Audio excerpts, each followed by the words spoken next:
Hey everyone, Kachel back again with another 90-day Word with Kachel reflection.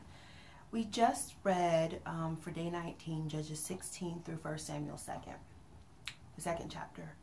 Now there were, I guess, two things that really kind of jumped out at me during today's reading. And the first thing is the passage that says, we see it first in Judges 17 verse 6, and it says essentially, well, let me pull it up so I'm not misquoting it, but it says, in those days there was no king in Israel, but every man did that which was right in his own eyes. Now this is Judges 17.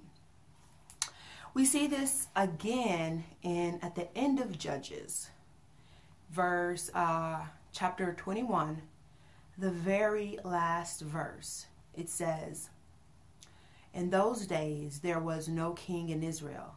Every man did that which was right in his own eyes. Now, this really stood out to me because leading up to this, we see this progression of how God commanded the Israelites to perform certain acts. They're supposed to inhabit and take over the land. They were supposed to completely wipe out and destroy the people living there. And then they were to establish kingdom cities, lands for God, right? And we saw that back in Joshua and even into Judges, there's this consistent lack of completely finishing the job at hand, right? They would go in, they would eradicate or destroy most of what was there, but then they wouldn't completely destroy it. So now we have these Israelite families that are living amongst the people. It's a blended and mixed community. So we have the Israelites serving the Most High God. And then we have all of these other communities and peoples that are serving a plethora of different gods with various lifestyles. And initially we said that God called, He sanctified, He called out the Israelites. He called them unto Himself to be a chosen people. He established the laws and covenants that He did to set them apart. Right? He said, I want you to be different from everything around you. So therefore you must live by a different set of rules, live a different lifestyle. And the reason why He told them to eradicate everything around it is because He knew that they would not be strong enough in this establishing their community. They would not be strong enough, right, to live the way He wanted to them while seeing how other people were living, which for the most part was by the flesh. So between seeing this this statement, in those days there was no king in Israel, every man did that which was right in his eyes, in chapter 17 of Judges, and seeing it again at the end of Judges in 21, we have this issue, this scenario that happens. And it happens with the Benjamites. There's a Levite man, which is very interesting. So he's a priest. He's traveling back home with his wife. Now, in their travels, he has a servant, he has his wife, and he has their asses, their donkeys or whatnot, what they're riding on. And in his travels, right, he's traveling past cities, and it's getting late. And his servant says, "Let's stop. It's getting late. Let's stop and go into one of these towns to rest."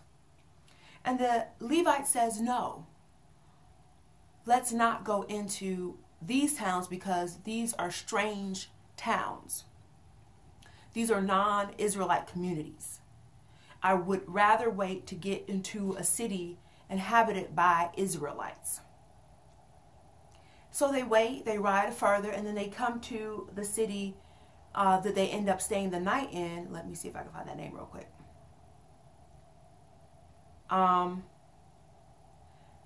They keep on traveling, right? And they come to a city where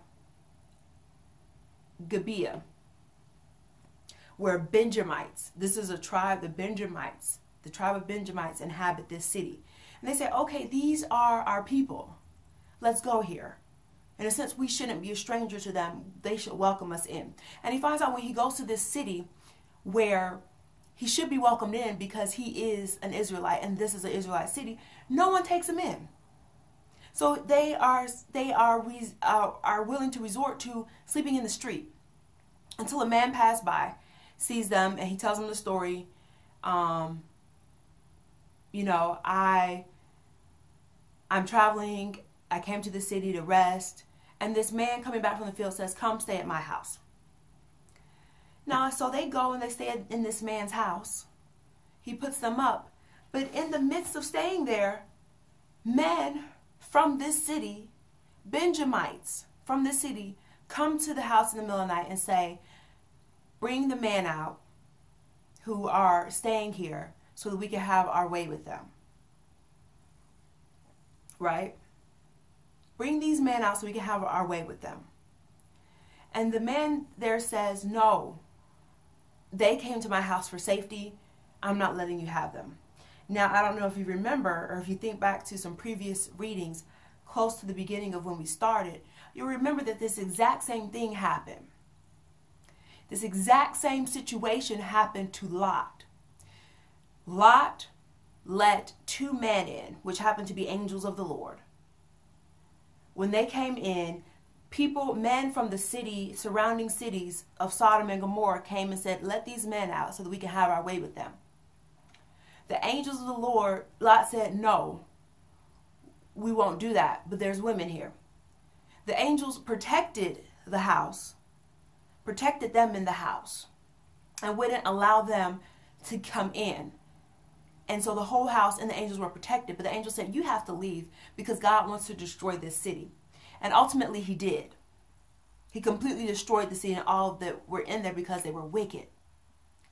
Now the same situation. So these were unbelievers, non-Israelite people doing this act, trying to create this, participate in this lewd act. And because Abraham had prayed for Lot and his family, asked him to protect them, they were saved. They were spared when God destroyed Sodom and Gomorrah. If they did what they were supposed to. Now, we know a couple of them did not leave. They didn't do what they were supposed to, and things happened like they got turned into a pillar of salt. Go back and read it if you don't remember. But now here, we're with Israelites. This people set apart. These people supposed to have a new way of doing things. God gave them a specific law, commandment of things that they should and should not do. And these men are coming there saying, let these men out because we want to have our way with them. I believe you know what that means. But the man says, no, we won't let you have the man, but I have a daughter. He has a concubine. I'll let them out. You do what you will with them. And essentially these men take advantage of these women the whole night long to the point that they die.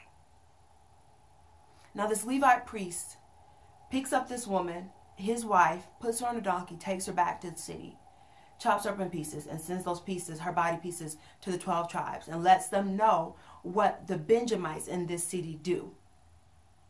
So now we have an Israelite community participating in the exact same acts and sins of the surrounding communities. The things that other communities were doing, these same people, the Israelites who should be doing things in a different way, are now doing the same thing. Why? Because every man was going after his own way. There was no king. There was no leader. There was no headship. And every man was doing what seemed right in his own eyes. Now we see that later on that the Israelite community as a whole did not stand for this, right? They said, this is not right. They bound together. They came together as one, which is very interesting to me. As one, they united. And they essentially wiped out the Benjamites. They wanted to eradicate them, essentially, from the community. So they killed a host of them, and then they said, of the women, and then they said, no one is supposed to allow their wives to marry into the Benjamite family. But then after thinking about it, they said, Lord, why should it be that one of our families dies out? One of the tribes dies out. So they created a workaround so that the Benjamites' name could continue on, but it wouldn't be because other Israelite families gave of their wives or women to marry the Benjamites, right? But what I'm trying to get at here is that because the Israelites did not do what they were supposed to do, which was to completely remove all other gods from the area in which God wanted them to inhabit, the promised land. Because they didn't do this, they're now living in a mixed community. And that mixture, the acts and the way of living of these other communities began to rub off on the Israelites, to the point that now they're participating in some of the same acts that the other communities are doing, and that cause God to completely wipe off whole cities off the face of the earth for. And essentially they had almost the exact same consequence. The Benjamites were almost completely wiped out of the earth because they did this lewd act. And it was all because each man was following or doing what it seems right in his own eyes. And this is an important fact to note that, especially living in Western cultures, it's very difficult for us to understand dictatorship. It's very difficult for us to follow after one person who's essentially supposed to rule and govern all. It's really difficult for us to say and to follow something wholeheartedly without asking questions. Essentially putting aside our own wills and desires and to go after that one thing. But see, this is what God commanded of them. I am your God. I lead, I protect, I've made this covenant to you. And your job is to do this, to follow me. Not your will, but my will. Not what I say, not what you think is right, not what seems right in your own eyes, but what I say is right. It's not for you to necessarily understand all the reasons why I'm telling you to do something, but it is your job to follow. And I think this really speaks to me now because there's so many times and so many instances where you hear people say, well, if you think it's right, if you think you should be doing it, do it. If it seems right to you, go about it. But what seems right to you might be the very thing that leads you straight to destruction. So we have to realize that we can't go by what our right is. We are human. We have faults, failures, fallacies. Our mind is not always renewed when it comes to certain areas of life. We have biases. We have hurt. We have pain that influences our decisions. We have emotions. Happy. Just do what makes you happy. That's a statement that is said a lot. And I can understand why people would say it. But that is a faulty way of thinking. What makes you happy? Happy is a feeling. And we are not supposed to be feeling-led believers of Jesus Christ. We're not supposed to be feeling-led disciples. We're supposed to be led of the Holy Spirit. It's not what we think is right. It's not what we feel, what makes us feel happy, because happy changes. One day French fries makes you happy. The next day they make you upset. One day this person makes you happy. The other day they piss you off. It's a feeling. It changes and it's bound to fluctuate with the changing seasons, the changing day, the changing time of day. And so we have to realize that it's not about our feelings. It's not about what seems right. It's about God's will. If he says completely eradicate and put aside, wipe out, utterly destroy something, that is what we are called to do. No, it might not feel good. No, it might not make us happy, but it's what we're supposed to do. I mean, honestly, think about it. Do you think that Moses was always happy about leading a griping, grumbling people? You just saw all that God did for you, bringing you out of the camp of Egypt. But yet still you are complaining. You talking about me and my position and what God has called me to do when you can't even handle the few things that God has called you to do. But you want this job? You think it was always a happy time? No. But he followed God's will. He did what he was supposed to do. Joshua, you think it was always happy? He was always happy, utterly destroying people? I mean, if you understand deeply the spiritual concept of what they were doing as far as utterly destroying idols, other gods, showing the true power of the one true God, you can kind of understand it. But at the same time, they did that in the flesh with completely utterly destroying men, women, children. That's not a pretty picture. I don't think that it's something that would make one joyful all the time, that would make one happy. Hell, just the fact of going off to war, leaving your family behind. You're gone for months and you think that that's a happy thing all the time? No. But the fact of the matter is that that's what God called him to do. And so he followed it. And we know that because he did everything that God called him to do, he was blessed. It says it right there in the scriptures. Joshua did all that God called him to do. It didn't say anything about him being happy that he did it. And so we need, as believers, have to come to a position and a place in our lives where we say, it's not about my happiness. It's not about what I think is right. It's about what God wants us to do. It's about God's will. It's about his plan and purpose for our lives, which might make us the most hated people on the earth. I mean, think about Jesus. He's trying to heal and do great miracles. He's trying to help people in his own community. And then they didn't believe in him, and he had to leave without doing all the miracles that he could have done in his own home city. I mean, put it in modern day terms. Let's not even talk about miracles. Let's talk about the fact that someone is from a small community and they become real big and famous and make a lot of money, and they want to go back to that community and help that community out by giving. But the community says, oh no, we won't accept anything that you have to give us because we know who you are. We remember you growing up terrorizing the neighborhood. We don't want anything that you have to offer.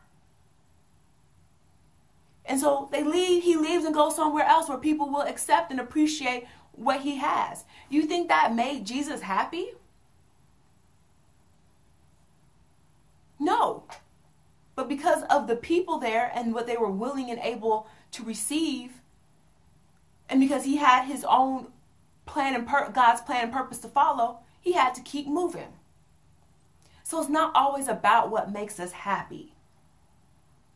And I think that that's something that we really need to get out of our heads. It's not about what makes you happy. It's not. Happiness is a non-issue. Well, I don't want to do it because I don't feel right doing it. People wouldn't like me if I do this. This isn't going to,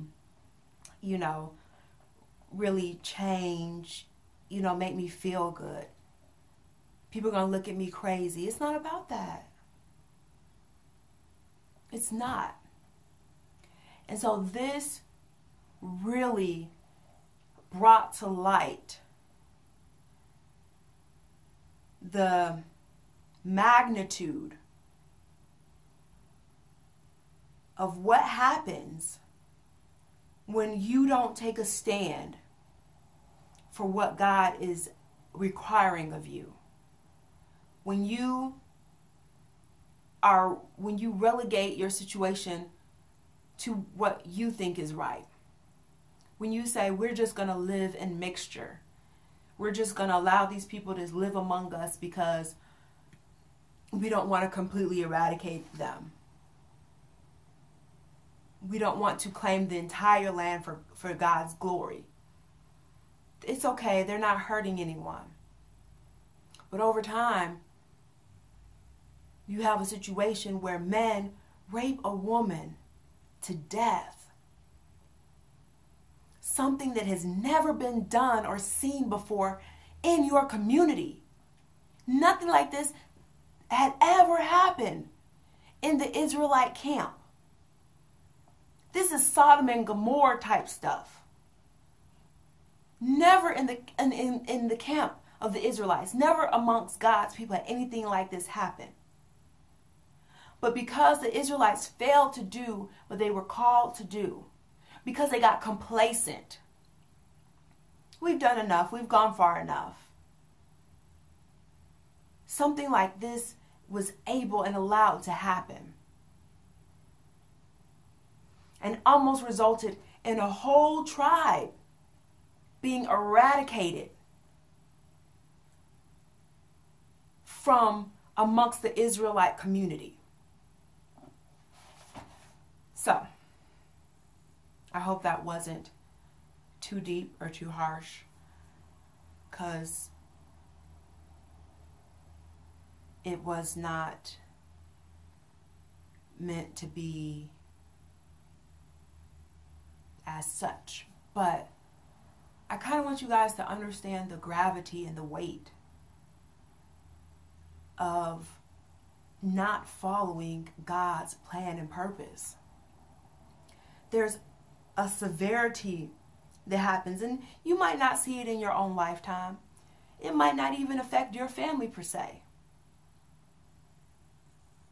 But there's something that happens that begins to open the door and set the tone for other things to be introduced down the line because of the actions that we take or don't take. And there are consequences.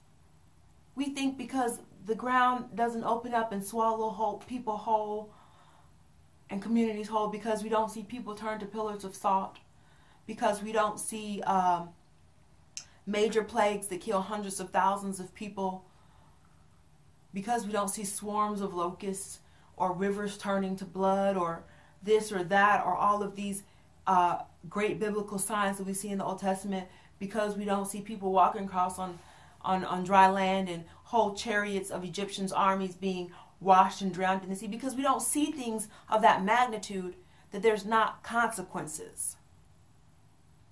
But there's always a consequence for not following God's will, for not doing what God says. There's always a consequence. And maybe it's felt by you immediately. Maybe you see the result of it years down the line. Maybe you never see it. Maybe it's something that your grandchildren experience.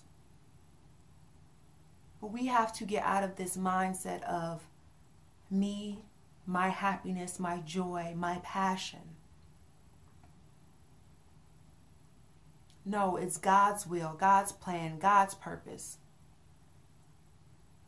It's not about us. We are not alone in this world. We are a body, a community, and our actions affect each and every other body and community. So I love you all. I hope that I didn't scare you away. That was not my intention. But I hope that it gave you something to really think about and consider. So I love you all, and I hope to see you all back for day 20, where we will be reading 1 Samuel chapter 3 through chapter 15. Love you. Have a wonderful day.